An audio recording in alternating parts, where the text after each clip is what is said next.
Hi friends, good morning.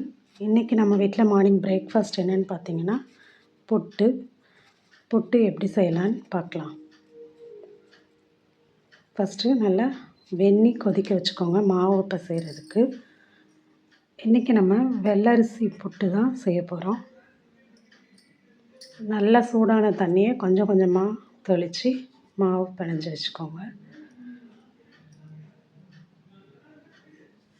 மாவு பதம் எப்படி இருக்கணும்னு பார்த்திங்கன்னா, அப்படி பிடிச்சோன்னா கட்டியாக இருக்கணும், அப்படி உதுத்து விட்டால் உதிரணும்.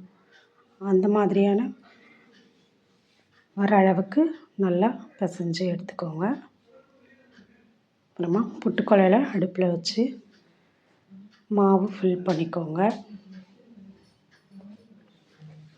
ஒரு லேயர் மாவு, மறுபடியும் கொஞ்சம் தேங்காய், மறுபடியும் இன்னொரு லேயரில் மாவு தேங்காய் வச்சு ஃபில் பண்ணி மூடி வச்சுருங்க.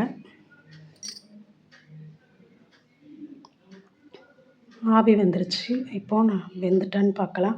பச்சை பயிரும் வேக வச்சோம், அதுவும் வெந்துருச்சு. இதுக்கு அப்பளமும் பொரித்து எடுத்துக்கலாம். இப்போ புட்டு வெந்துருச்சு, எடுக்கலாம். வெளியில் எடுத்து பார்க்கலாம்.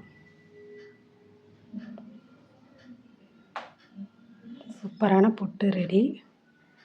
கூடவே நம்ம பச்சை பயிறு, சுகர் போடுறவங்க சுகர் போட்டுக்கோங்க, இல்லை நாட்டு சர்க்கரை கூட ஆட் பண்ணிக்கலாம்.